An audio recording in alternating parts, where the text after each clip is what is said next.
Hello, Internet. Gino, that Pinguino Grieco here again with another episode of Deep Listens, and it's time to listen to the magic once again, which means I'm joined, as always, by our magic expert, Kyle, Guildmaster Moran. Hello.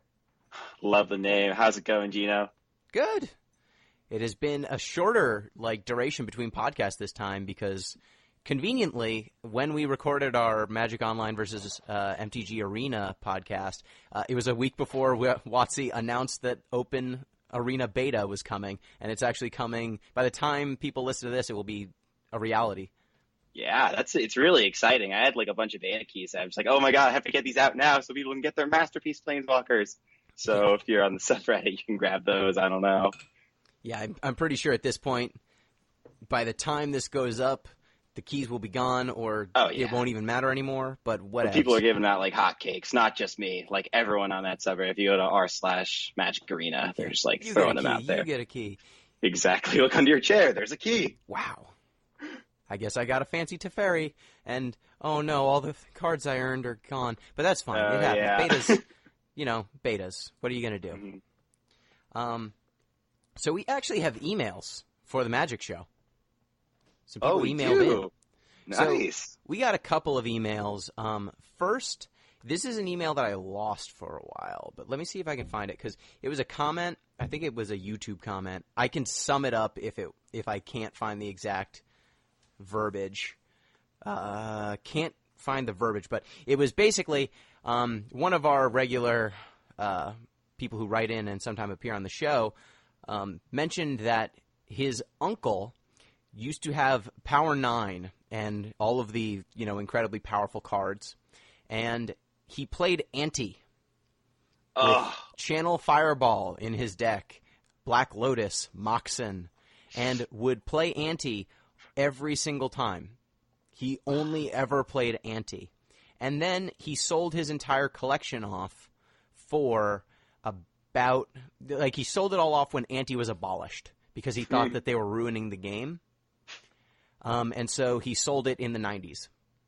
That is incredible. This person asked me whether I thought this was poetic justice or not. What is your take on this? Magic's already kind of gambling, so I don't know. Even without the literal anti-mechanic, there's still that aspect to it, but that's pretty funny.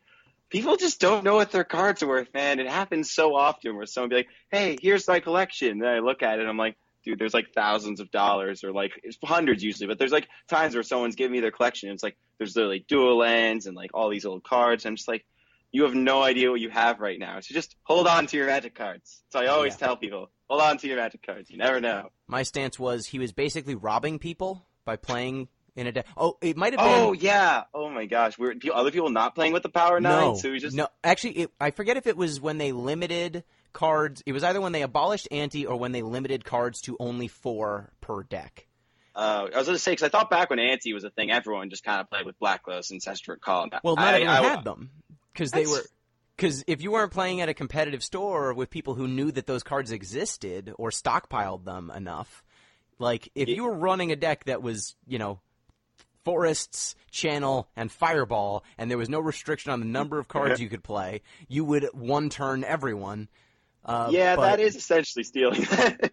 And that's basically what I said. I was like, you're basically just stealing. These aren't games.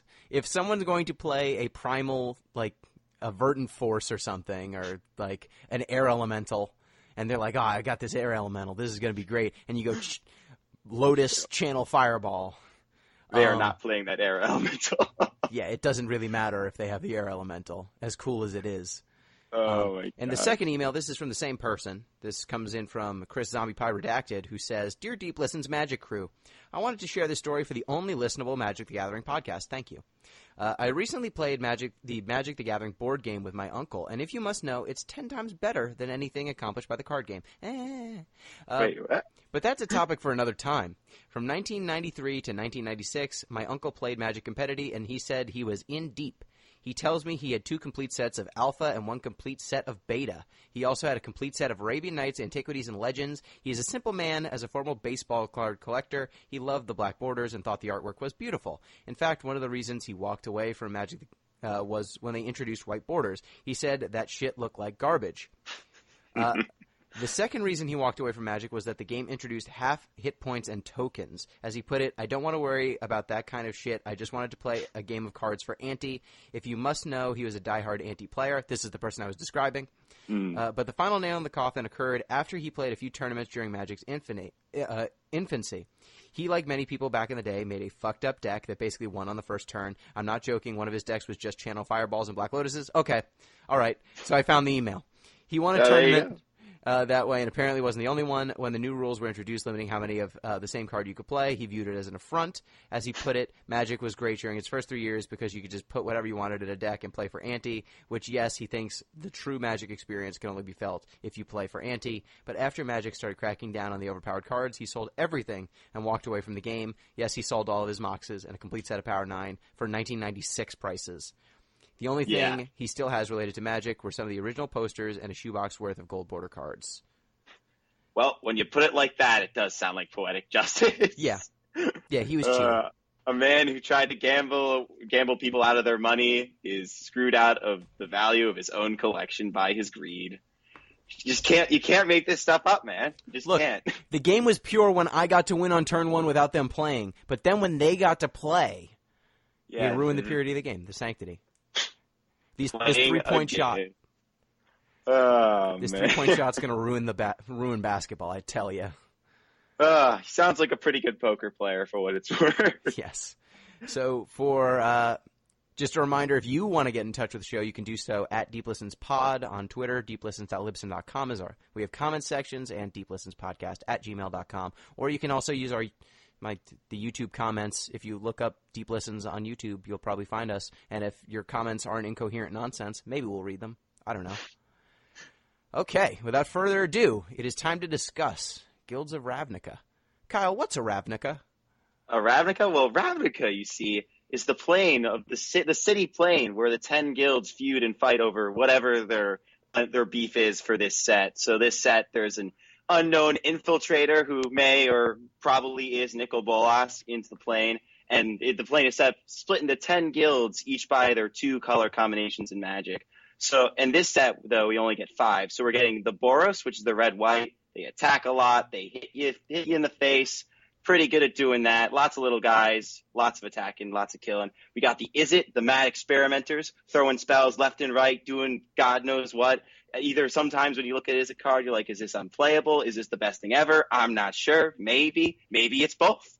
Then we got the Dimir, which don't actually exist. They work in the shadows. They're the spies. They get intel. They're right up my alley if you're wondering my personal Magic guild. Then we got the Golgari, which is all about the graveyards and green. It's green and black. And you're just throwing random creatures in the yard, and you get benefits from that by zombies and plant zombies and just general undercity shenanigans. Then we got the Selesnya, who are basically communism in Ravnica. So they're they come together to be powerful. They're green and white, love plants, love unity. Yay Ravnica. That's peace. Kind of their day. Yeah, love peace. They love peace. And giant worms. And they like giant. It's funny. They love peace, but they got this big old army. I don't know. What are you doing, Selesnya? I guess they just have a lot of people, so maybe it's just their army's big because there's so many of them. Yeah, they just throw bodies at people, but they're also other people are like, worms are gross, and Selesnya's like, you know what, worm? You come with me. You're all right. Yep. So I was a Selesnya guy for a while. Yeah, I feel like everyone starts Selesnya, and then over time, you eventually realize that Dimir... every guild is better. Yeah. Selesnya tends to get the short end of the stick. But they got some good ones this set. But yeah, from a flavor standpoint, definitely with you there. Yeah, and Ravnica, by far, I think, is the most popular of all of the planes of Magic. Easily. The original Ravnica was the set that got me hooked on the game, pretty much. I started playing in Judgment, and I played some in Onslaught, a little bit in Scourge, a little bit of Mirrodin, more for Champions of Kamigawa, and then when Ravnica came out, I might have drafted it every week for a year almost.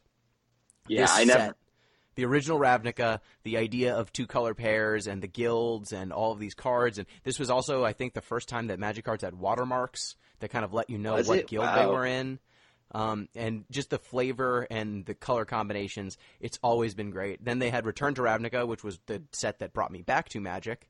And then now we get Guilds of Ravnica about 5 or 6 years later. Oh, I think it's more than that. I think it's like 8 years later. Because Oh, no. I was about to say, because like the Return to Ravnica was like the set that got me into Magic. It's Oh, what no. brought me in.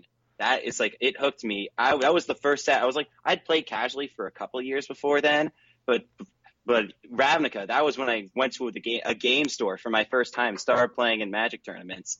And that's what made me think like Magic. Magic is really great. This game is incredible, and it's what hooked me on. So coming back to Ravnica feels like I'm coming home, feels like I'm here. Yes.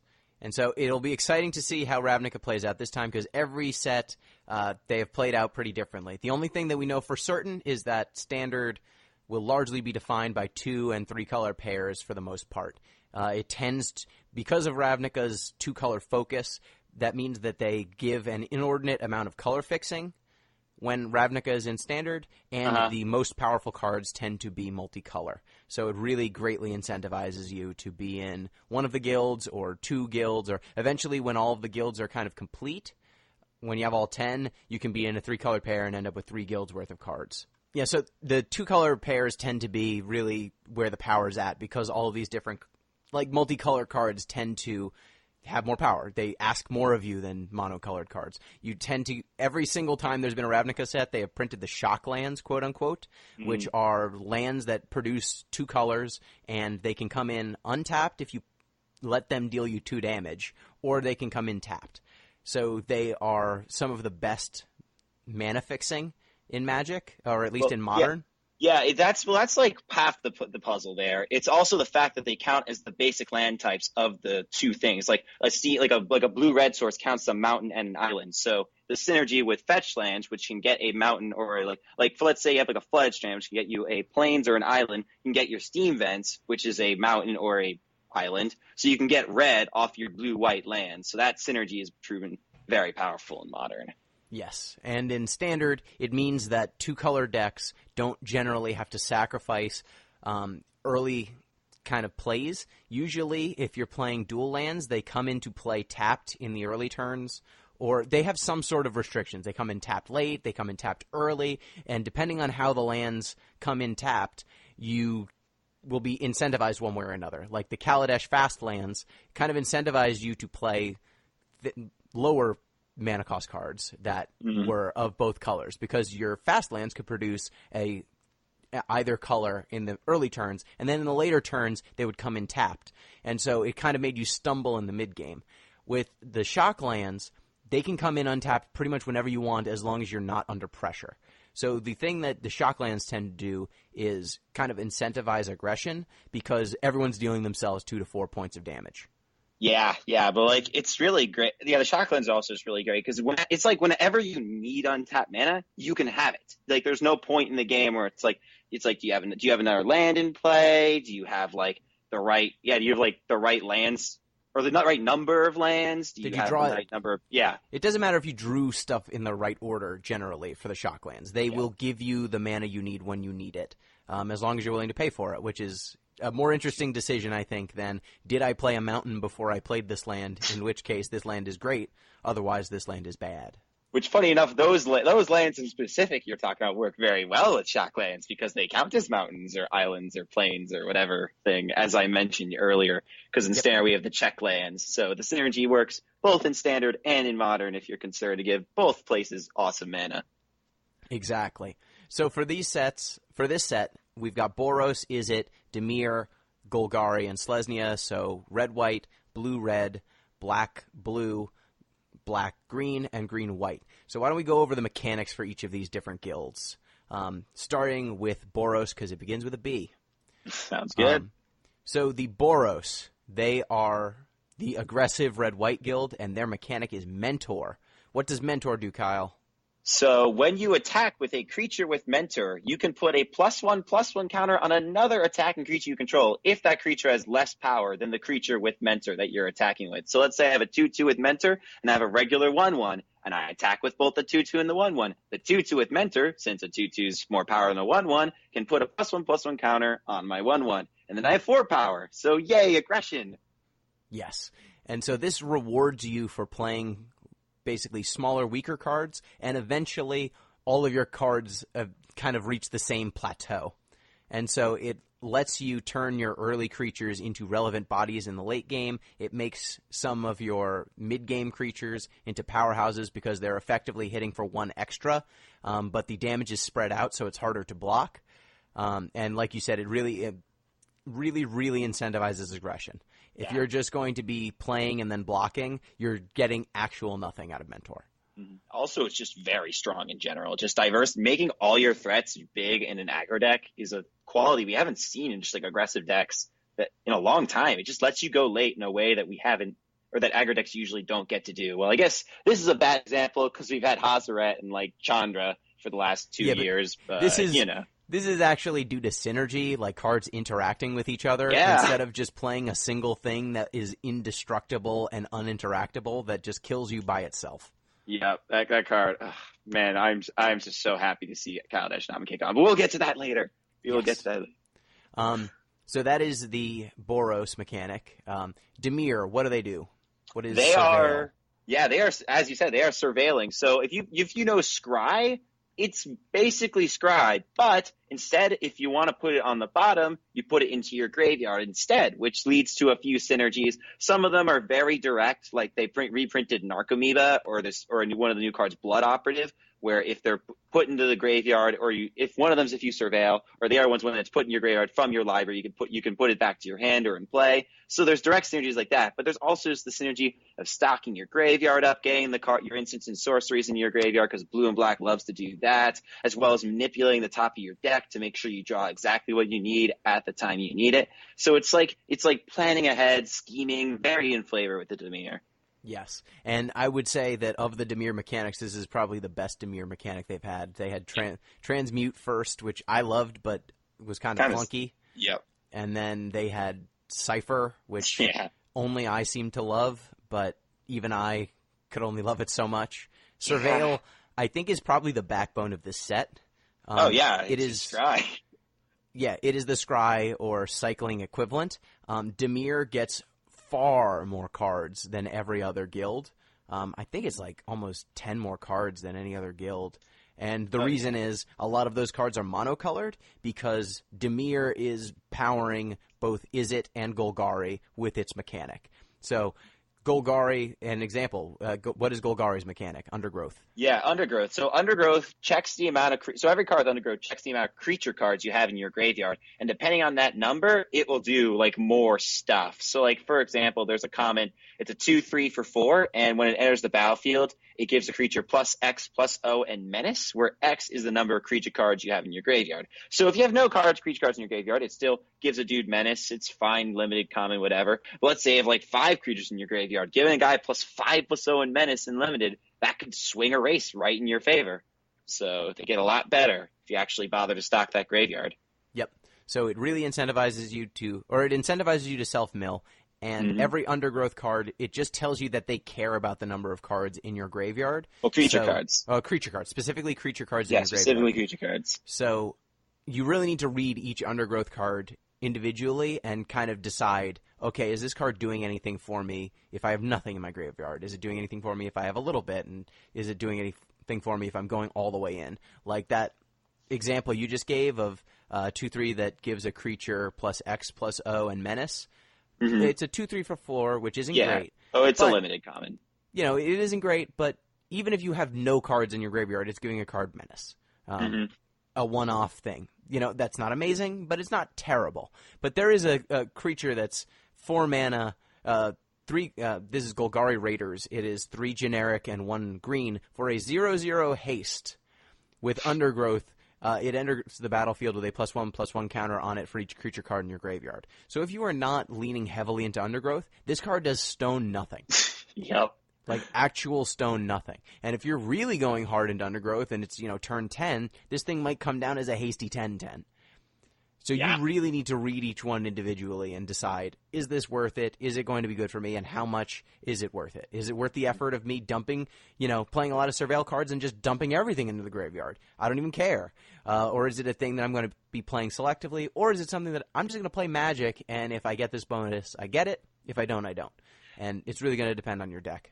Yeah, I think for the most part, the Undergrowth mechanic is the weakest of the mechanics we've seen brought back in Guilds of Ravnica. It's like either that or the Is It mechanic, which we'll get to, but it just feels like the cards, the payoff just doesn't feel like it's there. Like you get this, yes, you have this Haste guy, which is like one of the better Undergrowth cards, but at the end of the day, it's just still not that well statted unless you really get a lot of creatures in your yard, and it makes you work so hard. Like Surveil, you don't have to do anything. You just look at the top, you just manipulate your deck. Like, Scrying's already proven to be great, so Surveil is going to be better because putting cards in your graveyard is traditionally better than putting them at the bottom of your library. Yeah, because remember, if you have anything that manipulates your graveyard, you're basically getting a resource, and with Undergrowth cards, it's definitely a resource to put things into your graveyard. Getting cards from the bottom of your library is very, very difficult, and there are very few cards in Magic's history that even care.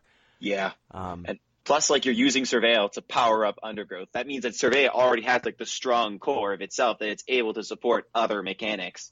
Exactly. So you mentioned the Is It. The Is It mechanic is Jumpstart. What does Jumpstart do? So, yeah, Jumpstart, you cast the card normally. Like, all Jumpstart cards are instants or sorceries. You cast the front end normally, but the back end, if it's in your graveyard, you can pay its mana cost and exile it, and then discard another card from your hand, any card you want, to cast it again. So it's kind of like Flashback, except you have to discard a card, but doesn't cost you any more mana, because a lot of the time, besides Lingering Souls, the flashback of a card would traditionally be a bit higher than the actual cost of the card. So you're trading a little bit of card advantage for flexibility.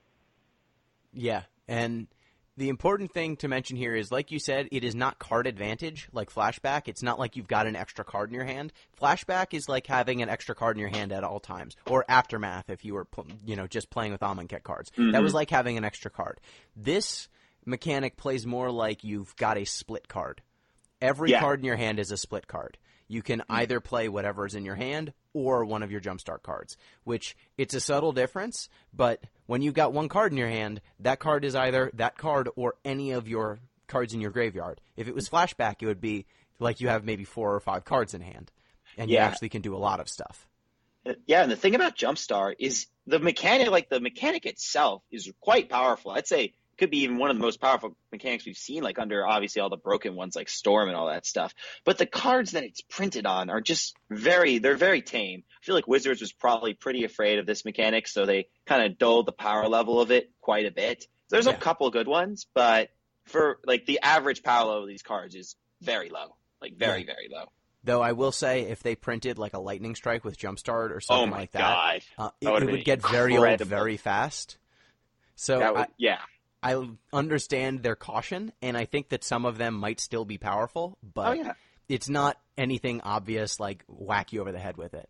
Yeah, when I was first seeing the Jumpstart cards, I thought, I'm like, Wizards, please, like as a control player, I'm like, please print the card 1 a red, deal 3 damage to target creature, Jumpstart.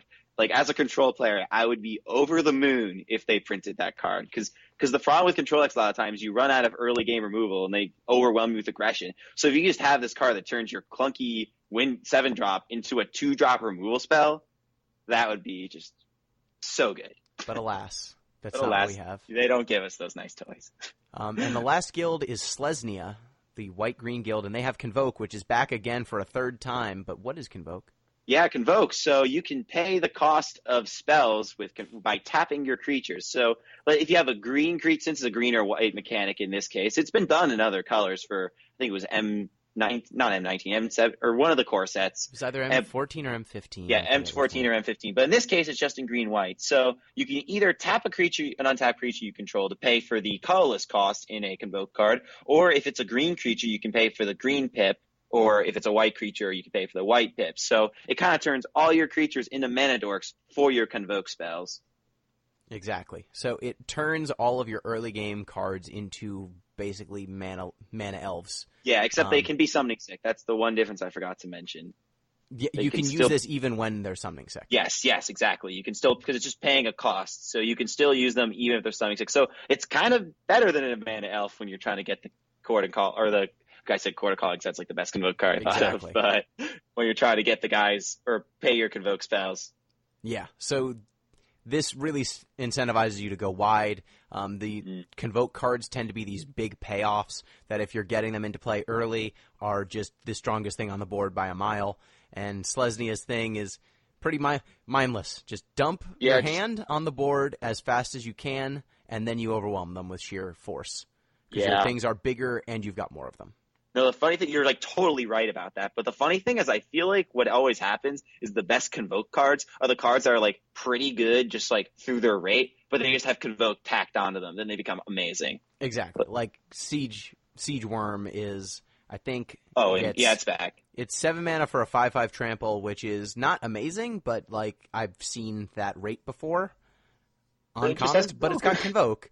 So it's actually probably a 5 mana 5/5 trample, which is very good, but it can also sometimes be a 4 mana 5/5 trample, and in the late game it can get even cheaper.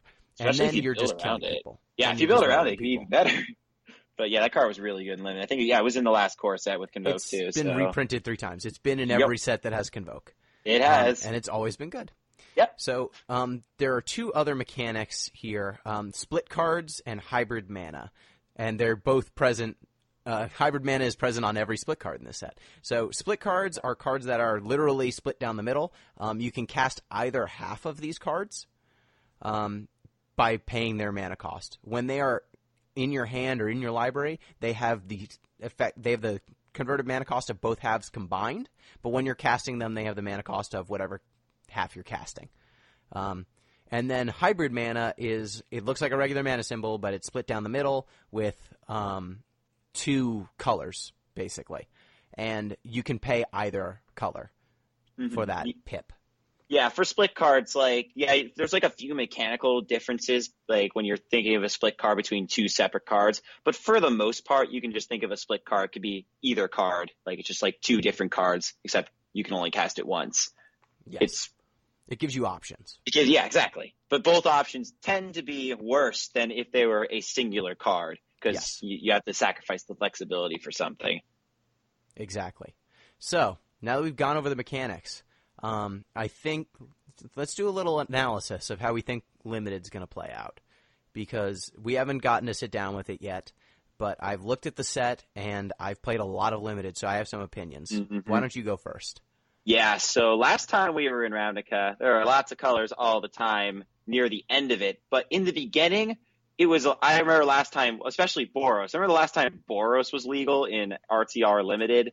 They were absolutely dominant. So I think for what it's going to be this is my hot take. It could be totally wrong, but I think there's going to be the hyper-aggressive red decks with Boros decks, or just like the blue-red, like it could be blue-red, but it's going to be generically the Boros aggro decks. And then you're just going to have like the 5-color decks that use, because you have Guild Gates are legal and they're printed at common. And if I'm not mistaken, Guild Gates are they're common lands that tap for 2 colors that come in tapped. Yeah, and if I'm not mistaken, I think they're replacing the basic land slots. So there's going to be a lot of Guild Gates going around in a singular draft pool. So that leads me to believe last time they did this was Dragon's Maze. And in Dragon's Maze, you could literally play 5-color control. You could just pick Guild Gates for like the first half of the draft. And then the second half of the draft, you just take the best card in every single pack pick. And then you just have a ridiculous 5-color control deck that sometimes works and sometimes falls flat. But it worked well enough that was a strong archetype in Dragon Maze Limited. So I'm expecting that there's going to be a little bit of both in this limited format. But I need to get my hands on some physical cards before I can make any really bold predictions. Yeah, so I think that the Boros are going to be slightly less aggressive, but have more staying power than they did in original Ravnica. Because in original Ravnica, they had multiple 3-power 2-drops. That's true. And when their old mechanic was Battalion, which basically gave you extra bonuses if you were attacking with 3 or more creatures. And those 3-powered creatures got like first strike or flying. They just became unblockable and untenable to deal with. And some of the other like Battalion cards would deal damage to things so they could pick off blockers. It made blocking terrible. Yeah, not to mention, on top of that, they got to dip into some of the Orzhov cards. And back in Gatecrash was when Boros was last printed. They had the mechanic Extort, which happened to just be like really amazing in the Boros decks because you could just ping your opponent out once you got them low enough. It was just better there than the Orzhov decks. Whereas in this set, they have a couple 3-power cards, but their 3-power cards are all at 3 mana. Yeah. And so I think And some of them are kind of clunky. Like one of them can't attack alone. One of them is a 3/1 for 3 with Mentor. So I think that the Boros decks will still be very aggressive, but they're going to be more. They're going to have more staying power and less overt aggression. They're not going to be able to just run you over in the first 3 turns and then you never recover. I don't think. Yeah, they still do have some really powerful aggressive options. Like Fresh Face Recruit, I think is very strong at just getting in the red zone. Works really well with a lot of the Mentor cards. If you don't know, it's a 2-mana 2/1 red-white hybrid, and on your turn it has First Strike. So when you're attacking, it has First Strike and it's 2 power. And Mentor, it's even bigger. And we got Sky Knight Legionnaire, which is back, 3-mana 2/2 flying and haste.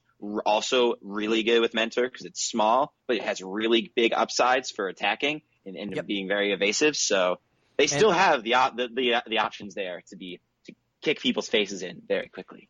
Yeah, I think so. But the big difference for me is that 3 power, because Mentor is really powerful if you have a card that is bigger than your other stuff to Mentor. Mm-hmm.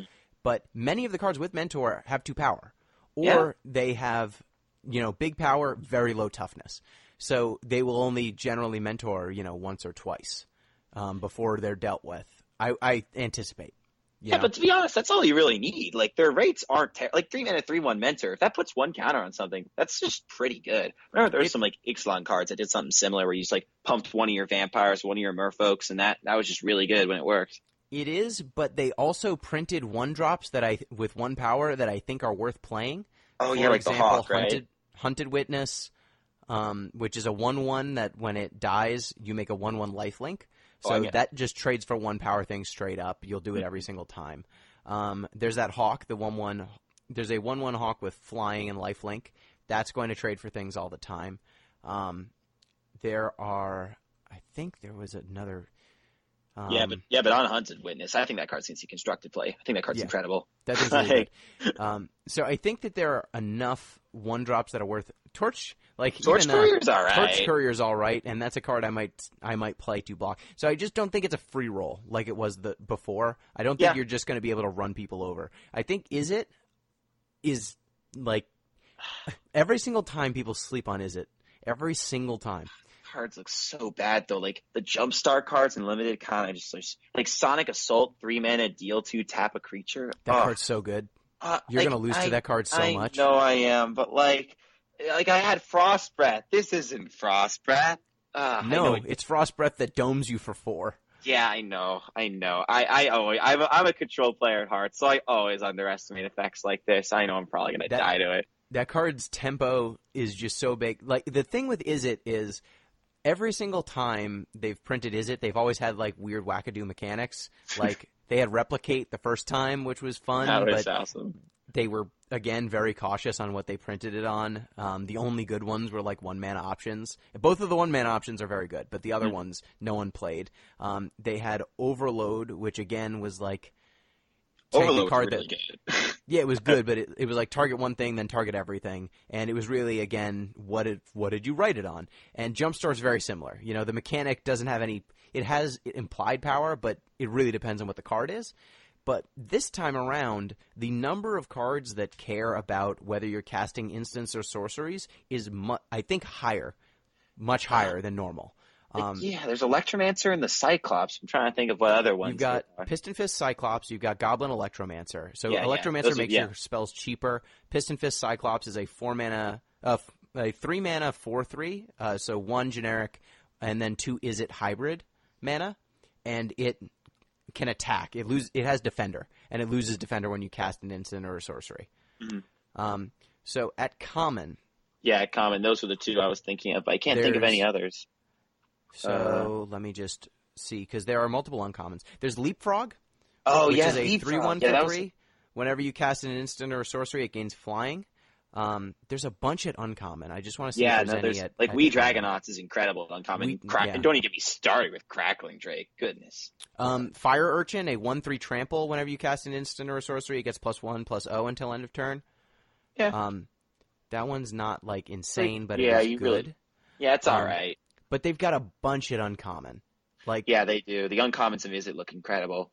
They've got Smelt Ward Minotaur. Whenever you cast an instant or a sorcery spell, target creature and opponent controls can't block this turn. You've got Electrostatic Field, a 0/4 defender for 2, 1 generic, 1 red. Whenever you cast an instant or sorcery, it deals 1 damage to each opponent. That's going to ping people out. There's Murmuring Mystic, which is 4 mana, 3 generic, 1 blue. Whenever you cast an instant or sorcery, create a 1/1 blue bird illusion, which is just gonna kill you. Oh yeah, no, those cards are just really good. The only reservation I have about the is instant sorceries in the very general sense. Like I'm talking super general here. Are pretty good, so everyone's gonna want them in their decks. So it's gonna be tough to get a critical mass. Yeah, and that's gonna be the hard part. Is always kind of torn because their spells, the best ones of their spells, you don't tend to just get unless it's the hybrid, the ones that are multicolored. For what it's worth, maybe you can just get a bunch of radical ideas, and that can kind of just make it work. But I don't know. I think you're mostly going to be looking out for Beacon Bolt and. Oh wait, you mean direct Assault. current? You mean direct current or? No, Beacon Bolt is 1 blue red, so 3 mana total. It deals damage to target creature equal to the total number of instants and sorceries you own in exile one. And in your graveyard. Yep, the uncommon one. Yeah, but those I guess they're multicolored. There is it, so you have to be playing is it in order to play them. So yeah, no, I could see it working. It just when you need a synergy deck in limited, it's usually pretty tough to make because usually just pick the cards that you can get. Yeah, but I think is it has a very high ceiling. Yeah, because of all the synergies. Dimir, like you said, no effort. None at all. My cards are good. Nothing of you. My cards are good, and also they printed a few cards that key off of Surveil, and those cards are all really good. I just think Dimir is going to be really good. It's probably just going to be the most played color combo. It also has the most cards. Yeah, it's really good. Like you really don't even need help to make this good. Like you have like the common like Darkblade Agent, just like. Yeah. Well, that's the one that does need help. But if you do get help, it's a Scroll Thief with Death Touch. You got the removal spell, which is 4 mana, kill something. If it's legendary, it costs 2 for some reason. Then you get the Surveil 2. You got the Sprite that's like a 1/2 that surveils one when you attack with it. That's great. You got the stupid little bug with Flying and Menace that gets huge if you surveil a bunch. You got the Sphinx, like the 6 mana 5/4 when it with Flying, and when it dies, you surveil 2. Didn't even need the Surveil to be good. But I think the only thing with Dimir is a lot of its best cards are monocolored, and those monocolored cards, the Izzet players and the Golgari players are going to want very badly. Yeah, even just like Whisper Agent, just like the 3 mana 3/2 blue black or 1 blue black for that has flash, and when it enters battlefield, that you surveil 1. That's just good. Yeah, I would play that in a blue red deck. I don't care. They're all so good. I think Dimir is going to get picked heavily, especially with Golgari, which does not have. It has almost no support for Undergrowth in its own in Golgari specifically. There's only like 1 card in all of Golgari that self-mills for some reason. I don't know. They just did not get we just didn't get a Grizzly. And that's like, we just did not get a Grizzly Salvage. We really need something, like not literally Grizzly Salvage. We need something like Grizzly Salvage or Mulch or something like that so we can put cards in our graveyard. The answer is it's Surveil. The real answer is it's Surveil, but the thing is you're going to need to take the Surveil cards. I think if you're going to even try to Undergrowth, you're going to need to take a lot of Surveil cards. Yeah, and I don't even know if it's worth it. Yeah, like literally like Blue Dimir they got a Cloud Reader Sphinx that surveils instead of scries. That's so good. It's like admittedly it's blue rather than 4 and 1 blue, but I'm talking about Watcher in the Mist, 5 mana 3/4 flying. Then when it enters battlefield, surveil 2. Like, come on! I have to work so little to play that card.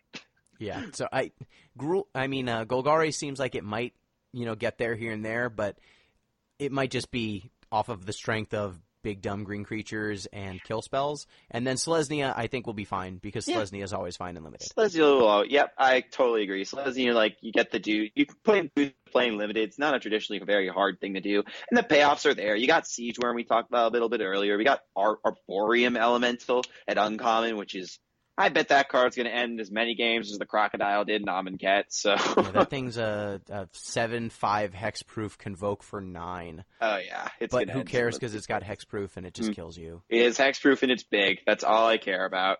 It has keyword big. Big/big.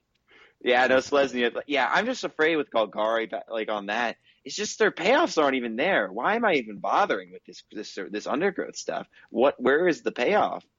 I think that the answer is some Golgari cards will just kind of get there on rate, and then the undergrowth is a benefit, like Crawl Harpooner. Yeah, I think this is a good time to pivot to standard. Yeah. Because that card I think is going to see a lot of standard play. Yeah. And this is why. It's a 2-mana card, 1 generic, 1 green, for a 3/2 reach with undergrowth. When it enters the battlefield, choose up to 1 target creature with flying you don't control. Crawl Harpooner gets +X/+O until end of turn, where X is the number of creature cards in your graveyard. Then you may have Crawl Harpooner fight that creature. So this, it looks like it says creature, but it's actually a split card. It's a 3/2 on one side, and then the other half is Plummet. Mm-hmm. Yeah, like we've seen Steely Stompy play overstated beaters, like they played Branchwalker last season. This is kind of like, it's a very different card from Branchwalker, but it fills a pretty similar role. So yeah, it's probably going to see play in that deck and be pretty good in that deck. Yeah, it's a 2-mana 3/2, which is already above rate, and with reach, even throw reach on there, even better, and it just deals with problematic flyers. Like that card's just good whether you're undergrowthing or not. Yeah, well, speaking of a Golgari in Standard, though, I feel like we got to address the elephant in the room if we're talking about that. So Standard, why don't you address the elephant in the room? Yeah, so we were all looking through spoiler season. We saw Assassin's Trophy. So it's a 2-minute instant. The first 3 words on the card are destroy target permanent. No, that is not non-land permanent, not non-creature, not non-legendary, non-enchantment. I don't know. There's no restriction. This card is 2-mana Vindicate. Admittedly, when you read the rest of the card, you give your opponent a basic land, they put the play on tap, but like, who cares? Golgari got a Vindicate. Holy cow. This is one of the best removals, but like, you can go anywhere, and like, everyone's gonna say this, but this is one of the best removal spells we have ever seen. Path to Exile has set the precedent that, of course, giving your opponent a basic land, which admittedly, probably in Standard is a bigger downside than it is in Nocturnal formats, but you're still answering just anything for 2 mana. Yeah, and in the late game, it's so powerful, because who cares if you're giving them a land in the late game? They probably have a ton of mana anyway. Exactly. So the big thing with Assassin's Trophy is if you need to cast it on an early threat on turn 2, it is very bad. Yeah. Oh, yeah. In Standard, in Standard, it's really bad. Yeah, it's really, really bad. Like, you really need a compelling reason. That thing, you almost always would rather take the hit or take 2 hits and cast a different spell than using Assassin's Trophy. However, if your opponent at any time like resolves a problematic permanent, this is an out to anything. So if they play Search for Azcanta, you can deal with it immediately. You can let them flip Search for Azcanta and then kill it. Yeah. Because it destroys target permanent. You can deal with flipped lands. You can deal with planeswalkers. You can deal with anything. So this is a card that I think is going to round out. At a minimum, it will be in Golgari sideboards. Sideboards. No, this is main deck. This is absolutely main deck. Maybe not 4 of, probably a 3 of, or not, probably a 3 of, because you definitely always want to see one of these every game, and you want to see it kind of later in the game. But this card, it's way too flexible to be just in sideboards. I said at a minimum. At a minimum, yeah. So, like, if the format's very, very fast, you will get so harshly punished for Assassin's Trophying things that I don't know if you can, That's true. If it's super fast and someone gets to play like a turn 3 Aurelia or something. Oh, yeah, it's pretty rough. But you feel real bad. But one thing though about it is really good in the aggressive decks, because in aggressive decks like the green, like I think at least for like a Steely Stompy, it was always traditionally green black. You don't want to play that much removal in the deck, but you just throw a couple copies of this and it just deals with anything. Like, it's perfect. You don't have to diversify your removal set at all because you just play this card. And, like, you can almost not outset the downside, but you can kind of mitigate the downside a little bit by being the aggressor, by being the one beating them down, so you don't have to care about care less about being overwhelmed if you're the one who's pushing the issue. Yep. So I think this card is one of the marquee answers. It will be for as long as it stays in Standard. It will be very good in Modern. It will be very good in Legacy. I think even better in Modern Legacy than Standard, like much better. Yeah, it is probably going to take Abrupt Decay's spot in a lot of modern decks, or Maelstrom Pulse. I don't know. I think both. I think both. I think you're going to cut both of them from the decks and just play this card. You don't need to diversify your set. This just gets them all.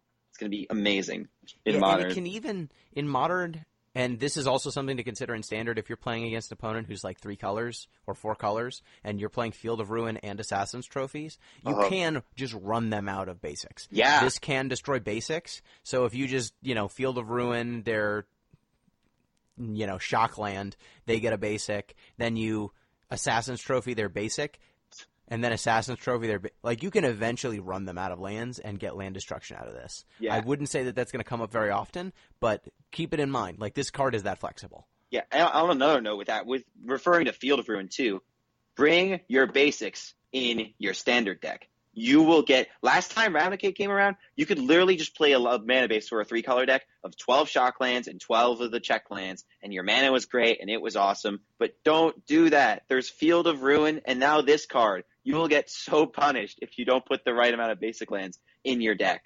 Just please. That's like if you take one thing from this podcast, just do that. It will hurt you so much. You will die. It feels so bad. Your opponent will Field of Ruin you. You won't get a basic land. Then they'll Vindicate you, and you'll be like, shit, I can't cast any of my spells. I can't cast anything. They killed 2 of my things for free, and oh no. Oh, why? Not the face. Why did I do this? Why did I do this to myself? It's almost like Blood Moon. Obviously, it's not nearly as punishing as Blood Moon is, but it's a similar thing. Just bring your basics. Do it. Yes.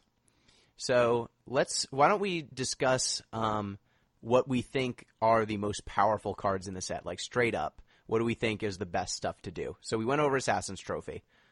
Yeah. You go first. The most powerful thing you can be doing right now, I think week 1, you either want to be aggressive with a Boros Mentor deck, because I think if you just bring all those cards together and construct it, especially with how the power level of Aurelia, Chajik, the War Boss, even the 1-drops. I will go over this. Yeah, the Do you Goblin have another thing? Yeah.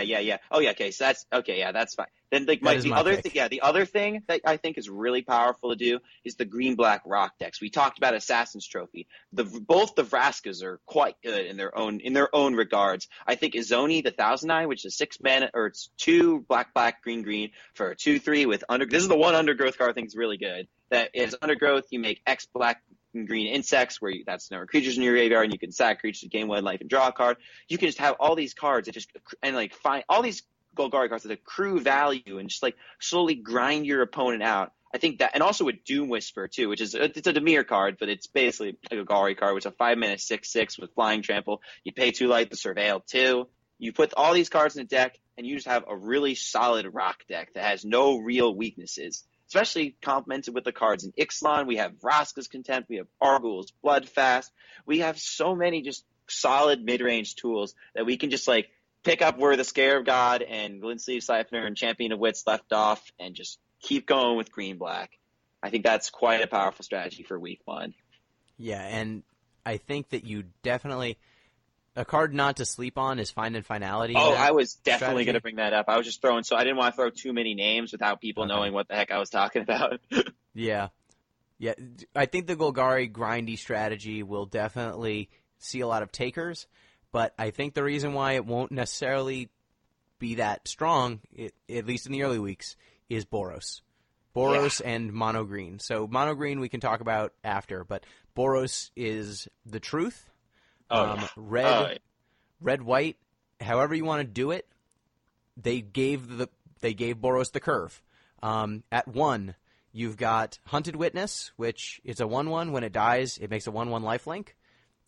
You've got a card, I think it's Goblin Boros. Banneret? Is that what you're talking about? Yeah, Goblin Banneret. It is a 1/1 Mentor for 1, but it has pay 1 generic, 1 red. It gets +2/+0 until end of turn, so it can kind of it's got pseudo fire breathing, so it's just a 1/1 that will eventually hit very hard in the late game. But it also can mentor all of these other cards. It allows you to kind of leapfrog it with a 2/2, or leapfrog it with even bigger cards later in the game when you're paying.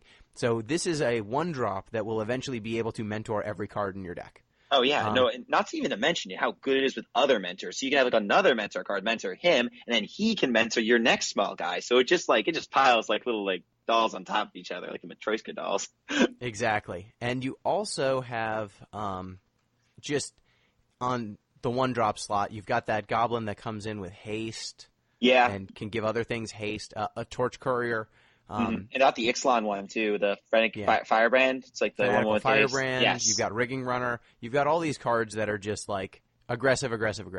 At the 2-drop slot, a card that, why is this still like $2? $1 or $2. Swiftblade Vindicator. Oh man. It's 1 red, 1 white for a 1/1. Oh, that's not great. But it's got Double Strike, Vigilance, and Trample. Yeah, no, that card's incredible. Although I think the only thing holding it back is Chain Whirler, because if you don't mentor it right away, it just gets whirled down. But if Chain Whirler is either not part of the format or mentor can just get that guy mentored really fast, that card is incredible. Because putting Trample on your Double Striker, you hit them for a lot, no matter if they block or not. If you mentor it once, it's hitting for 4. Yeah. If you pump it ever, it will at a minimum probably hit for 6. Yeah. And it's got Vigilance, so they never even get a chance to crack back at you without this thing threatening to trade up. And like pumping, it's a real deal. Like Integrity Intervention, I think that card's incredible. And that's a real pump that works really well with the Swiftblade Vindicator. Yeah, so that is a card that I think is really good. I'll get to the Integrity Intervention interactions once I finish all this ridiculous curve, this just absurd curve that it's got. You've got, let's see, at the 2-drop slot, I think you're probably going to be leaning a little bit more into cards that came before. I don't know that that's all coming from Ixalan, though you do have Bounty Agent, which I think is going to see some play. It's a 2-mana 2/2 Vigilance that you can tap Sacrifice to destroy a legendary permanent that's an artifact, creature, or enchantment. So that's, at almost no cost on rate, you just get to destroy things, legendary things, which, deal with Search for Azcanta, deal with your opponent's legendary creatures. That's just good. You've got Runaway Steamkin, which might fit in this deck. It's a 1/1 for 2 that, again, this card started out at like 50 cents, and I thought that was deeply stupid. Whenever you cast a red spell, if Runaway Steamkin has fewer than 3 +1/+1 counters on it, put a +1/+1 counter on Runaway Steamkin, then you can remove 3 +1/+1 counters from it to add red to your mana pool. That thing is a 2-mana 4/4 a lot of the time. Yeah, I think it's absolutely going to see play in the Boros decks, because not only is it just a really strong rate card, like you can get to a 3/3 pretty fast, but it also just synergizes really well with Mentor. It's like, okay, I'm going to use this mana that I remove from it to cast more Mentor guys, which are then going to mentor more counters on my Steamkin because it's small again. I think. Yeah, and it's so excellent with just X spells.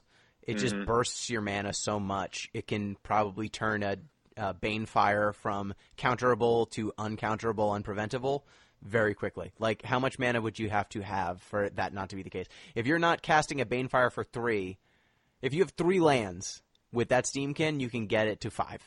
Yeah. Into uncounterable range. So, just do the math. By the time you're trying to cast Banefire, play Steamkin in your aggro deck. Play Steamkin in your aggro deck. Yeah. And then at 3 mana, there's a glut of options because you still have Goblin Chain Whirler. You've got History of Benalia, still there. You've got the two new buddies, Legion Warboss, which is like Goblin Rabblemaster in a lot of ways. It's 2 generic mana, 1 red for a 2/2 Goblin with Mentor. And at the beginning of combat on your turn, create a 1/1 red Goblin creature token. That token gains haste until end of turn and attacks this combat if able. So it's worth mentioning, this Goblin comes into play at the beginning of combat, but it doesn't enter the battlefield tapped and attacking, which means that you get the Mentor triggers. Yeah, you do. You're turning it sideways with everything else. That also means that any sort of, if you attack with 3 or more creatures, or something like Path of Metal, if you attack with 2 creatures with a smorgasbord of keywords, you actually get the value here. There are some wordings of this where you do not. Yeah. It's also just really powerful. This card, I think, is in the Mentor Boros deck just better than Goblin Rabblemaster, because it is, I think, a little bit worse on pure vacuum power level, but we're not playing this deck in a vacuum. This card is a Mentor card in our Mentor aggro deck. It has really good synergy with the rest of our deck, and it's also just Goblin Rabblemaster at worst. Yeah, and worth mentioning, the goblins do not have to attack, and it doesn't impact all your other goblins. Yeah, the first one does. But you're sending in 1 goblin a turn at a minimum. Which means, okay, maybe they've got a blocker for that 1 goblin, but you can wait. You don't have to just mindlessly throw everything in, which I think gives you quite a bit of flexibility. And the fact that you have to throw 1 thing in every turn means that your opponent will block it, which means they run directly into combat tricks. Yeah, which we have, because, again, Integrity Intervention still exists and is really good.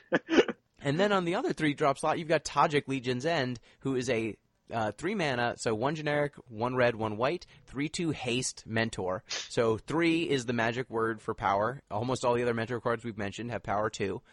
So he gets to mentor all your other dudes. He also has prevent all non-combat damage that would be dealt to other creatures you control. So all spot removal, all burn-based spot removal has to target him, pretty much.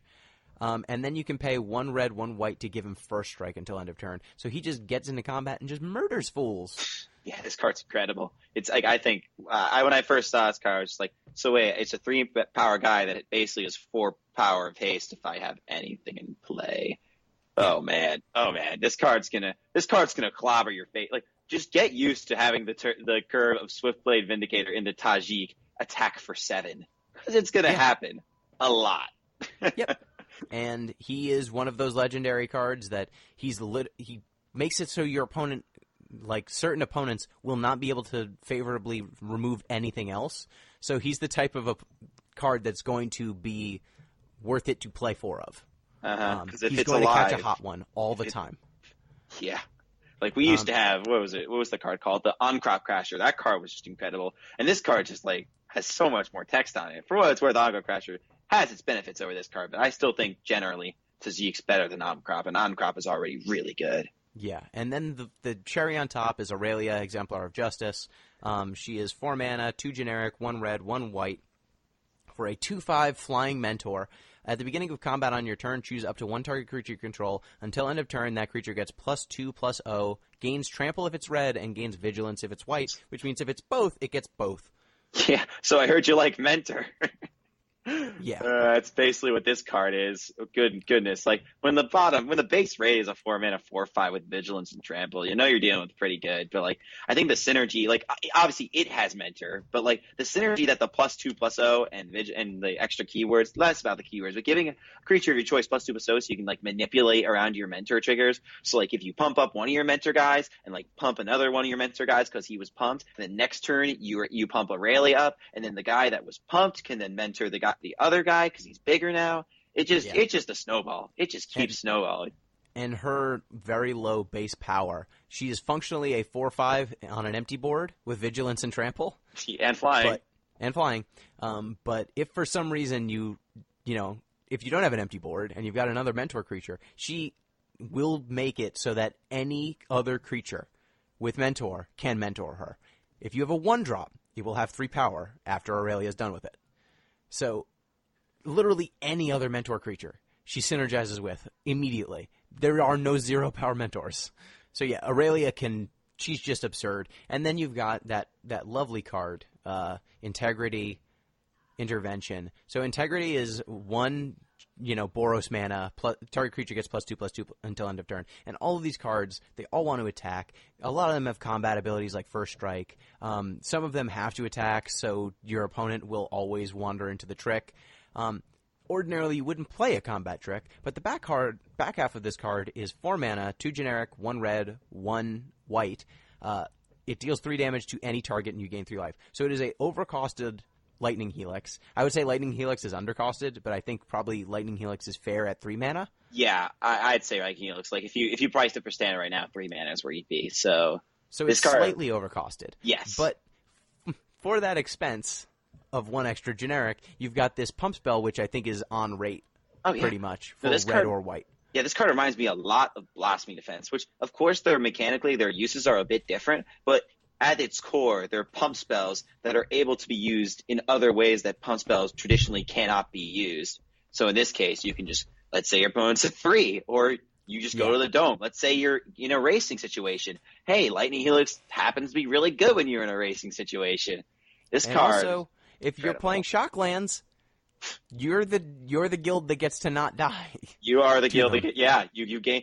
I was desperate enough because I was drafting my first copy of Jeskai Control. I was almost desperate enough just to put this card in my deck because I just wanted a card that dealt 3 and gained 3, even though it was 4 mana, and I didn't in the end. But like, the fact that I was actually thinking about playing it purely for its backside means that the card as a whole is quite strong. Not to mention, as we said earlier, with Swiftblade Vindicator, this card just double strike and trample, just +2/+2 is so valuable. And you get to play an effect like that without paying the cost of putting a pump spell in your deck. This card's incredible. Absolutely. I mean, just think about this. If you just mentor on the Vindicator once with anything, and then you integrity it, you're getting them for 8. Yeah, and even if they block, it has trample, so it's still going to hit you for a bunch. You're just taking a lot of damage. Yeah, so Oh, man. I don't see a lot of ways that Boros doesn't at least, see a lot of play. And a lot of these cards are just really solid on rate. They've got a murder. Yeah, oh yeah, just in case they don't want it. What is it, Swift Justice? Oh no, yeah, it's Swift Justice Strike. Justice Strike, that's what it is. Yeah, Justice Strike, 1 red, 1 white. Target creature deals damage to itself equal to its power, which against like 90% of the cards in the format is just murder. Yeah, it's like, okay, let's just make like Inner Struggle cost 2 mana. Why not? Honestly, that was when I was drafting Jeskai Control, because that's another one of my favorite decks to play. When I saw this card, I was like, yes, this card's so good. It made me just like, because then I'm thinking like, man, now I'm playing Boros cards in my control deck. That's how good Boros is right now. You can just do whatever you want with it. Yeah. So one card I think we'd be remiss not to mention, just for standard implications, is Nullhide Ferox. Oh, yeah. Oh, I think there's a ton of cards we can still mention. But yeah, Nullhide Ferox. We've already seen Steelleaf Stompy doing its thing earlier last season. It was suppressed a bit by Chain Whirler being so good against Llanowar Elves. But if Chain Whirler falls out of favor, I think Steelleaf is going to come and crunch some people in. And this card is going to help him do it. 4 mana, 6/6. It is a 4 mana, 6/6 hexproof. So 2 generic green. 6/6 hexproof. You can't cast non-creature spells, which is bad. Yeah, real bad. Then 2 generic, Nullhide Ferox loses all abilities until end of turn. Any player may activate this ability. So you can kill it as though it didn't have hexproof, but it's a 2 mana tax on all of your removal. Yeah, it's closer to the Icefall region than it is actual hexproof. But it's a 4 mana 6/6. So you can play 4 mana 6/6. Like, come on. It's still pretty good. And then if a spell or ability an opponent controls causes you to discard Nullhide Ferox, put it onto the battlefield instead of putting it into your graveyard. That ability just hoses Nicol Bolas so much. It hoses a lot of discard spells that I think, like, this set has a lot of powerful discard. Standard actually has a decent amount of discard in general. Yeah, not to mention the new one. This card's going to punish it. Oh, yeah, no, like the new one's not as much. But, yeah, no, I was really excited to play Nicol Bolas post-rotation, but I don't think that's tenable with this card in the format. You just instantly lose. If I go Nicol Bolas and you go discard by Nullhide Ferox, that game's over. Like, that's really, like, the tempo that's generated from that is just unreal. And it's always been like that with these kinds of cards. Like, Loxodon Smiter was the same way. I think this card's much better than Loxodon Smiter for what it's worth, but it's like the same parallels can be drawn. Yeah, don't play discard that lets your opponent choose what they can discard in this format. Don't do it. You will get smashed. You'll get smashed by this card, and it will not be fun. So, what is your pet card? The card that you think is good, maybe other people don't, but you want to play it. Oh yeah, no, my pet card. Oh, I have like 2 pet cards, but they're basically the same thing, so I can kind of lump them together. So the first one is the Is It split card, the rare one, Expansion Explosion. This card, this card, I am blown away that people don't think it's better than what it actually, or think it's better than I think it's much better than people think it is, essentially. When we're talking about this, it's 50 cents. So people don't think very highly of it. Yeah. So it's just like the rundown. Expansion, the front half is 2 mana, blue-red hybrid for both the mana symbols. And it's a fork. It's copy, target, instant, or sorcery with converted mana cost 4 or less. And then you can choose new targets for the copy. So to be honest, it's pretty unexciting, but it has some versatility in the early game. You can either fork your own removal spell on 4 to get 2 guys. You can if you're playing this in Jeskai control, you can fork your Clarion to turn into like a board wipe. You can fork your opponent's like discard spell if you want to discard their hand. Someone casts Rain in Oceans, you just fork that for 2 mana. And it is pretty flexible still. Someone casts a card draw spell at your end step, like Chemister's Insight, you can fork that for 2 mana. So while it's not like, obviously, if the expansion was the only thing printed on this card would not be good. But it's like flexible enough. It does some stuff in the early game. It wins counter wars. It does things control decks want. Oh yeah, no, it's just like it's a 2 mana dispel too. Like that is kind of it counters a counter spell always for 2 mana because you just copy the counter spell and then counter that. And then the backside is Explosion, which is blue, red, X, and then Explosion deals X damage to any target, and target player draws X cards. So before I go into why I love this card so much, it's worded in a way that even if your opponent were to like kill their thing in response, you still draw the cards. So as long as this thing isn't getting countered, you're going to get the cards. And the reason I love it so much is this card is like so close to Sphinx's Revelation that I think it's going to be amazing. And in some ways, it's better. Obviously, Sphinx's Revelation is probably the better card, but this card has early game versatility through the expansion. And in the late game, you have the same powerful inevitability that Sphinx's Revelation gave you back in RTR. Because the thing with blue-white control, when that was back in really good in RTR and they had Sphinx's Revelation, they constructed their decks in a way that they just literally couldn't lose in the late game because they had 4 copies of Sphinx's Revelation in their deck. And they were able to do this. They played a bunch of reactive cards. They played 4 Sphinx's Revelation. They always won the late game because they had Sphinx's Revelation. I think this card could do the same thing because the dealing damage, while yes, it's 1 more mana, and you won't deal as much damage or draw as many cards, that can prevent damage that you were going to take. Like, let's say like you're being attacked by a 5/5, then you cast Explosion for 5 because it's turn 9 and you've gotten the game to go late to your control. That you've essentially gained 5 life and you've drawn 5 cards and you've killed your opponent's 5/5. So it's like better than Sphinx's Revelation in that scenario. And in the end, in the late game, people love using Argul's Bloodfast to try and grind out your control decks. Oh, what if you just go down to 5 and you just explosion them for 5? You can actually realistically punish people for playing Argul's Bloodfast against you when you're playing control.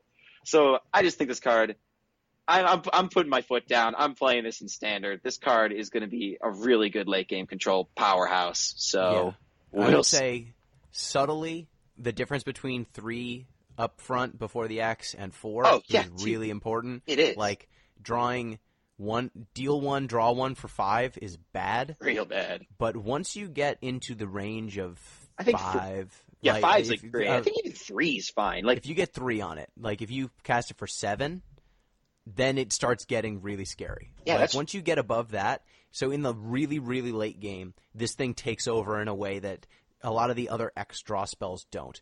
Like think about, for example, Pull from Tomorrow, which oftentimes when it was cast for 5 or 6, it kind of took over the game, but you had to take a turn off. You didn't interact with the board for that turn.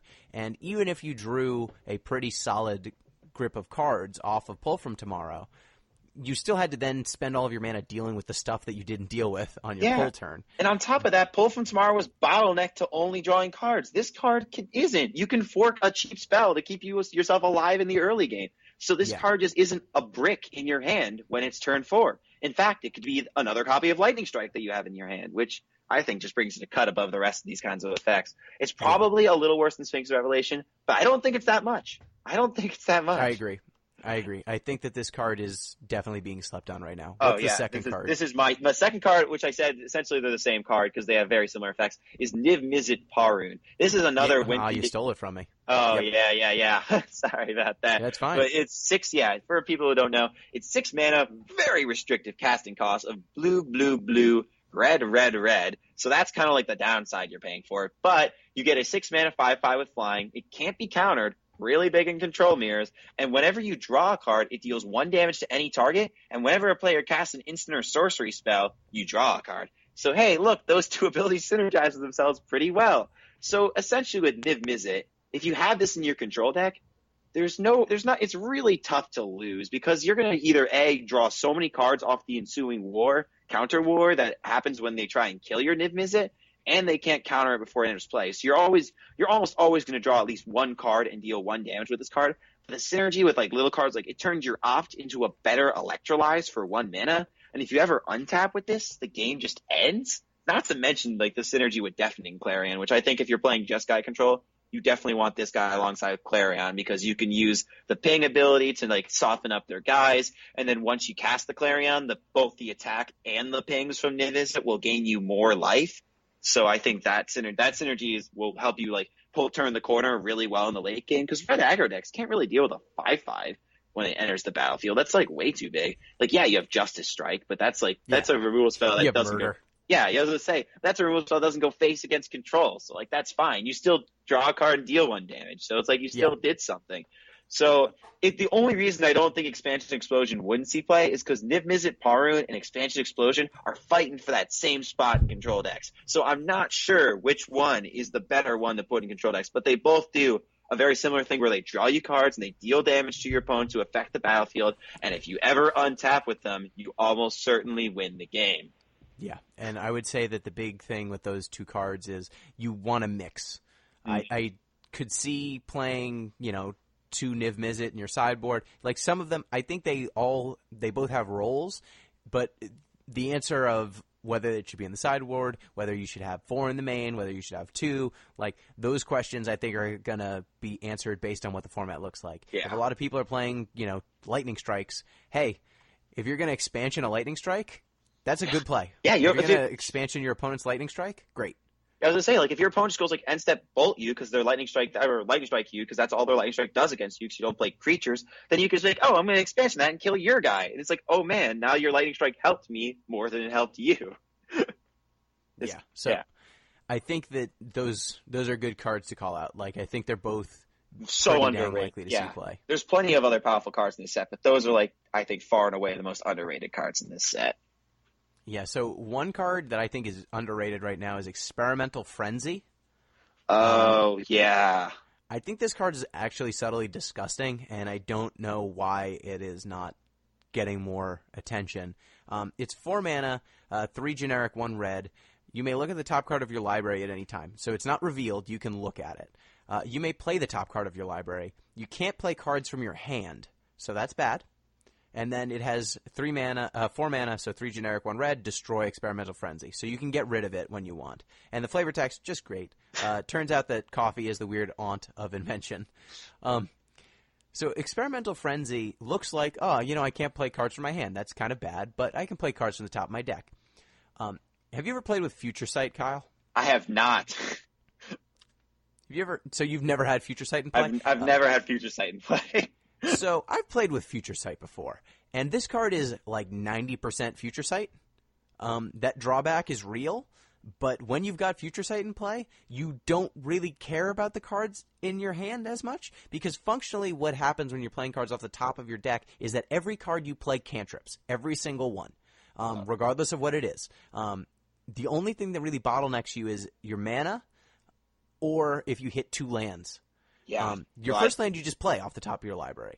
Think like Courser of Krufix, It's helping you dig deeper. If you hit 2 lands in a row, that's rough, but you got a land off the top of your library, so you're not going to draw a land, and like you're guaranteeing that your next draw is a land, so you're getting closer to spells. But as long as you get a run of spells, every single one of them replaces itself. Yeah, no, this card in aggressive decks, as a control player, scares me a lot because you play this with an empty hand. And you could have it doesn't matter. You could have 2 lands on top of your deck, sure, but now not only are you only drawing one of them, but you're just not having to go through both those draw steps. So you get to play one of them and then draw one of them for the turn. So you're kind of removing 2 lands. And let's say you have a stack of 3 spells on top, you just cast all of them because you're playing an aggressive deck and they're cheap. Oh yeah, this card. It makes it so you don't miss land drops. It makes it so that all of your cards replace themselves. As a 4-drop in an aggressive deck, if all you're doing is just playing a regular aggressive deck and then you top your curve with Experimental Frenzy, you're going to out-card advantage a control deck with this. Now, the other thing with this card is that it just allows you to do messed up stuff in terms of just playing lots and lots of cards for storm purposes. Oh, you're talking about the combo potential, perhaps. Yeah, so there's this card called 1,000-Year Storm. I don't think it's going to necessarily see play. 1,000-Year Storm. And Wizards said they took Storm they put Storm on the hot list. Yeah, so 1,000-Year Storm is it's 6 mana, 4 generic, 1 red, 1 blue. Whenever you cast an instant or a sorcery spell, copy it for each other instant and sorcery spell you've cast before it this turn. You may choose new targets for the copies. I don't think that right now we've got the fixings for it, but we've got 1,000-Year Storm, we've got Goblin Electromancer, and we've got Experimental Frenzy, which all of these cards put together could easily let you combo kill your opponent in a turn. I think that we'll need to see more printings before that's a thing anyone's trying to do or can do, but just keep this in mind. They put all the storm fixins in the set. The combo can go off. Right now we have, what's that card called? Brass's Bounty or whatever, that just makes a lot of mana. If you fork that once or twice, you're just going to have a million mana and then you just go off. So I don't know if it's ever going to work. It might be. Like I get a very similar vibe from Thousand Year Storms as I did from New Perspectives, where it's kind of like this combo deck that existed, but it was hinged off a 6-mana enchantment, so it didn't always get there. But exactly, you never. In a world with Assassin's Trophy, I have a hard time imagining that this gets there, but I think Experimental Frenzy will see play either way. Oh yeah, Experimental Frenzy. I'd be so surprised if that did not see any play. And one card that I like, I don't think it's amazing necessarily, but low-key, I think it's going to see play is Erratic Cyclops. Oh, is that the... Oh, wait. It's 4 mana. It's a 3 generic, 1 red for a 0/8 trample. Cyclops, Shaman. Whenever you cast an instant or a sorcery spell, Erratic Cyclops gets +X+0 until end of turn, where X is that spell's converted mana cost. So Erratic Cyclops is basically a big blocker, a very, very big, very, very efficient blocker that eventually, when you're starting to cast big spells like Expansion Explosion, for example, it just murders your opponent. I think this is important because in the early goings of things, it seems like Steel Leaf Stompy is going to be really, really powerful. Yeah, one of the awkward things there is you can't even block Steel Leaf Champion. Well, you can't unless you cast an instant or sorcery. That's true. You can just have a bunch of mana up and be like, come at me, bro. Yeah. That would be pretty funny, actually. But it blocks Ferox clean. It blocks everything in that deck except Galta. Yeah. And red decks that, you can't burn the hexproof things that deck has.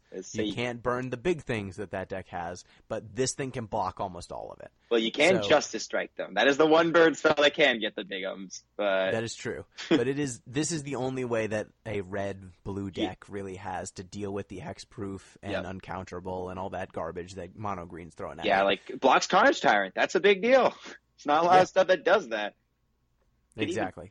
Yeah, and I think that one other card I would love to mention. I think that we'd be not doing this set proper justice if we didn't mention it. Is Doom Whisper? I think this card's like gonna bring black. Like it's not. I don't know if it's Scarab. You mentioned it a little. I did. Golgari thing, but yes, I think this might be the best card in the set. Yeah, I think easily. Just like it might. I don't know if it's Scarab God good because Scarab God was freaking ridiculous. But from the lower power level of this set, this. Black has not gotten a 6/6 with flying with no downside ever. Unless it costs like 8 mana or something ridiculous like that. Yeah, not flying trample for 5. On rate, it is above rate. Yeah, Black with no ability. No, I know. Like I actually did the gather search. Black has never gotten an above rate flyer with no downside, like ever. So this is like. Where like the closest thing they've ever gotten was Desecration Demon, which was a mainstay in Standard. Of course, 4 mana versus 5 is a big deal, but Desecration Demon could kind of be like beaten around in the sense he's like sack the little guy too and just like attack in. This card always blocks, has trample, and it just fixes the top of your deck if life totals aren't really an issue. Like against a control deck, you can just pay 6 and just like look at and just like surveil 6 and put the perfect card on top of your deck. It's close to Vampiric Tutor. Yeah, and that's the other thing with Doom Whisperer is the combo potential in this card is also very high because if you can just surveil enough times with this thing, you can, just set up the perfect draw. So if you need to draw a combo piece, you can do that. There are cards that key off of surveil that this just lets you trigger surveil over and over and over again. 1,000,000 times, yeah. And it can just like dump if you're starting at 20 life. Let's assume you haven't taken damage yet, right? You can trigger surveil 9 times, which can put 18 cards in your graveyard. Yeah, which means assuming you've done no other surveilling and nothing else has happened to your deck, that's 18 cards for Undergrowth. You're right. Yeah, that's another thing. Even though it's like it has the Dimir watermark, this card is probably gonna be better in the green-black deck just because it fuels all the graveyard stuff and is a creature. It also is a creature in itself that must be killed. Therefore, it will probably be in the graveyard. Yeah. So, like, if you cast Doom Whisperer and then turn 6 you play Azoni, how many insects do you think you get there? Probably a few. My favorite, the thing I really like about Azoni is it's never going to be the first Azoni that kills them. It's always going to be like the 3rd or 4th. It's like Ishkanah back in Innistrad or Eldritch Moon or Standard. The first Ishkanah never got them. It was like the 4th one when you had like 12 spiders in play, and they're like, I can't get past it anymore. Yeah. And one other card I just want to mention real quick is Ionize. Oh yeah, Not because Ionize looks deceptively. It looks weak. It doesn't look strong. Like the power is deceptive. It is one generic blue-red counter target spell. Ionize deals 2 damage to that spell's controller. You almost never get counter spells that are not double blue. So this is actually a splashable counter spell that counters anything, and it domes your opponent for 2. So I expect Boros decks should try and splash this. Yeah, occasionally. You got Steam Vents and Sulfur Falls. Those are really good at splashing. Yeah, so I don't know that this will be a main deck card all the time, but a Jeskai beatdown deck or a Boros deck that's just playing some Steam Vents and Sulfur Falls just to, board in Ionize, all that sort of stuff I think is completely reasonable. Yeah, no, I was just thinking of putting this card in my control deck because if you pair this up with Explosion, then you have like a realistic thing where you get your opponent down low enough and you can just burn them out. Yeah. So I think that's probably it for covering Return to Ravnica. Were there any other things you thought to you wanted to talk about or cover? Like the thing is, there's so many cards about this set. You can we could talk hours and hours about this. But I think just we hit the underrated ones. So I think we got you can look at you like the most powerful cards. We kind of people have kind of nailed that part down. So that doesn't bear as much need to talk about. I guess we could just overrated quick. What do you think is the most overrated card? Oh, the most overrated card in the set, huh? Here you go first. Let me think about this for a second. Mission briefing. Oh my God, that's perfect. Man, I should have thought of that now. Mission briefing, no question. It's 2 mana for Surveil 2. So blue, Surveil 2, then choose an instant or sorcery card in your graveyard. You may cast that card. If that card would be put into your graveyard this turn, exile it instead. So people, for some reason, have read this and they're like, oh, it's like Snapcaster Mage, but, it's got graveyard synergies, and, it doesn't make a body, so they can't kill it. Well, I know. So that's bad. But the problem with Mission Briefing is that if you want to just, get a blue card to cast, how many blue sources do you need? Yeah, if you want to flash back, quote-unquote, a counter spell, you need, 4 blue sources?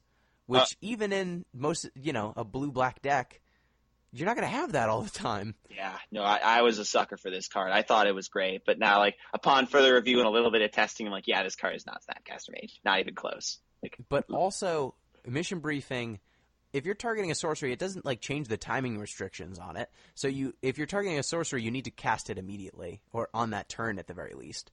And giving a card flashback for its mana cost until end of turn is just... It's pretty comparable to playing Flood of Recollection, which is a card that's already in Standard. It's blue, put an instant or a sorcery from your graveyard into your hand, and no one plays it. Yeah. That card sees 0 play. It is better if you're getting back certain cards, because Flood of Recollection, you can get the card back 1 turn, and then you've just got it. So, yeah, you don't get the, gotcha surprise that Mission Briefing has, but you get to pay in installments, which is better some of the time. Mm-hmm. I just don't see the situations where I'm going to want Mission Briefing. I think there are some corner cases, but right now it's retailing for $9. That's insane. $8 or $9, and I think if you replace it with a 5-cent uncommon most of the time, you're probably actually better off. Yeah, no, or as good. Yeah, no, I think that's the perfect overrated card for this set. People are going to figure out that card just absolutely not good.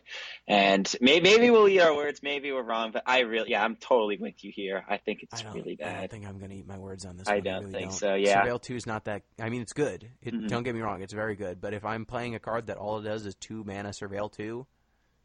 yeah, no, I agree. That's not good. Yeah, I just thought of the one... my pick for the underrated card right now, Underrealm Lich. Dude, I've seen people go haywire for this card. They're like, oh my God, it's the best kind of card selection. It you can never kill it because you pay 4 life. Oh yeah, so it's a 5 mana 4/3. Whenever you would draw a card, instead look at the top 3 cards of your library, put 1 of them into your hand, the rest in your graveyard, and you pay 4 life. It gains indestructible to end of turn, then you tap it. So on the surface, you're like, oh my God, card I've had Brad Nelson's been raving about this card, saying oh my God, card selection. You get the card selection, you get this the undergrowth mechanic, you can't ever kill it. But I'm looking at it, I'm like, this is a 5 mana 4/3, guys. This is so small. And we've all, and as the gods have taught us, indestructible is pretty destructible, as a matter of fact. Yeah, and what I would say is if you're on turn 5, if I'm playing any aggressive deck, just any of them. Oh, pay 4 is like so much. You're going to play a 4/3 that you pay 4 life to make it indestructible so that maybe in the future your draws will be better. If this is what you're casting on turn 5, I'm sorry, you're dead. Yeah. No, you thought Sonic Assault was good. Here, I'm going to cast my Lightning Strike on that and deal 4 damage to you instead of 2 for 2 mana. Yeah. Let me just pay my 2 mana Lightning Strike, and you have a choice now. You can either dome yourself and then remove your blocker. Yeah. Or just let the blocker die. And let your 5-drop die to a 2-drop removal spell. Enjoy your 4/3 trying to block any of my early drops, because all of them are as big as that at this point. I just doubted that card. Like, I think Mission Briefing is definitely like the slam dunk, that like most overrated card this set, but I still think Underrealm Lich bears a little bit I don't know how anyone thinks this card is good. I might eat my words on this one, but I'm sticking with it. I think this card's really bad. I think it's, when you just compare it with Doom Whisper, which is the same mana cost, it's not even, it's a joke. It is a joke. It's in the same colors. It's easier to cast than Underrealm Lich. And instead of paying 2 colors to get this thing that occasionally will, make your draws a little bit better, you get a 6/6 flying trample that just digs you as deep as you want. Yeah, as much or as little. Like, you can do what you want. It's just more flexible. And 7 points of stats for 5 mana, or 12 points of stats for 5 mana. I have a really hard time imagining the situation where you would want the Lich over the Whisperer, and I think they'd be played in the same deck. Yeah, that is totally true. And I don't even know, like, who is this pay 4 life, gain indestructible good against? Because it's not good against aggro, but if you're playing against a control deck, how did you resolve an Underrealm Lich? Yeah, that's true. Or just, like, they Rosk's Contempt it, because, like, that's still in the format. Yeah. If you're doing this on turn 5, you're going to play this thing, you're going to tap out, and you're going to play this thing that doesn't, like, it's just a dude. It's a 4/3. It's not that threatening. Yeah. They can let you have it. It makes your draws slightly better. Yeah. But it's not like, it doesn't draw cards. It doesn't replace itself. It doesn't just sits in play and is kind of annoying. It doesn't even surveil. Like, it looks like it would surveil, but it doesn't surveil. So. It doesn't. Yeah, I have a real hard time seeing where that is even useful, let alone like a thing I want to actively be doing. Mm-hmm. Yeah. So yeah, a good call on that one. Yeah.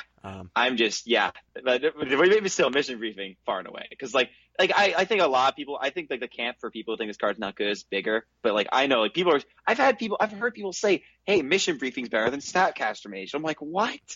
Did you slap them? Of course I did. Do you think I'm stupid? Like, what do you? Like, come on. I like, as a blue-white control main in Modern, Snapcaster Mage is incredible. Like, you cannot replace Snapcaster Mage. The thing that's nice about Snapcaster Mage is it attacks and blocks. Oh my god. And like, if you're playing blue-white control, you don't have a lot of things that do that. You need something to kill your opponent with. Like, snapping an op is so good. Surveilling 2 and then casting op for 3. For blue, no less. That is so bad. Yeah, and I think one other card that I feel I should just call out is Narcomoeba. Yeah. People are going to be putting that in decks they shouldn't be. Yeah, it's a 2-mana 1/1 flying. When it's put into your graveyard from your library, you may put it onto the battlefield. Please, when you put Narcomoeba in your deck, think about what happens if you draw it. You have 2 mana. And have to, if you cast it. You will. For not free. The decks that have played Narcomoeba traditionally are degenerately unfair. Look in the mirror. Hold your deck in your hand, look in the mirror, and you say, am I doing something degenerately unfair? If the answer is no, if the answer is, well, I'm going to surveil like 3 or 4 times, and sometimes I'm going to get a free 1/1. If that's your answer, you probably don't want it in your deck. Yeah. Because sometimes you're going to draw it, and it's going to feel real bad. Yeah. But if you are doing something degenerate, if for some reason they reprint Dread Return, then it's gross and really, really strong. So just like, if you're playing the value Narcomoeba, if there's ever a way to dump your deck and putting 4 1/1s into play and like doing some stupid Dread Return, if that's ever a thing, I don't want to play Standard. I'm done. Yeah. The when they printed Narcomoeba originally, that was what people were doing with it, and it was gross and disgusting. And Dredge was in the format too. So that was pretty gross. But this standard we've got right now, I don't think the value Narcomoeba is going to be worth it, because sometimes you're going to draw it, and man, is it bad when you draw it. Yeah. Speaking of this standard, though, I am so excited to start. I'm so excited. This new format's going to be great. Yeah, like the thing is, like, you're looking through all these cards, and like all of them, like not all of them, but the vast majority of them are powerful in their own right and can be like go into builds of certain decks. But it doesn't seem like anything pops out as like this is the best thing you can be doing. It just feels like we're gonna have options again, which we just haven't had for years. Just trying to think how long. And it seems like, unlike the last set where the answer was you play red, and if you're not playing red, you play Teferi. I think now we've got, or you play the Scarab God. Like, there were 4 cards that were just degenerately powerful. They were kind of mutually exclusive, and they just, round-robined each other a little bit. This, because of the multicolor nature, because of the power being spread across multiple colors, it really asks a lot of interesting questions, I think, because you could be playing 3 colors and try and get all the powerful cards. You can be playing 2 colors and lean more into the curve and the consistency. Just the very nature of Ravnica leads to diversity. And I hope that continues to play out as it has in the past. But it looks like it is. Yeah. It looks like it will. I remember playing Return to Ravnica Standard. That was far and away the best standard I've ever played. It was just kind of, you could literally just put a pile of cards of good cards in a deck and just play it if you wanted to do that. Now it was good. Or you could build a synergy. You just did what you wanted to do. And I just really hope, and I do and believe that that's going to be the case this time around too. So thank you, Wizards, for banishing Amonkhet and Kaladesh to the Shadow Realm. I never want to see them again. Let's play some Ravnica. Yes. So thank you, Kyle. And remember, if you want to get in touch with the show, you can do so at DeepListensPod on Twitter, deeplistens.libsyn.com. We've got comment sections, and DeepListens. Oh no. Usually I just muscle memory this. I thought. I made the mistake of thinking. Can't think, Deep Listens Podcast. deeplistenspodcast@gmail.com. That is our email address. Send in emails whenever you like. So thank you once again, Kyle. Till the next Magic-related thing. Yeah, thanks for having me. It's always fun. And good luck on your future pursuits. Thanks. So, till next time, listeners, peace!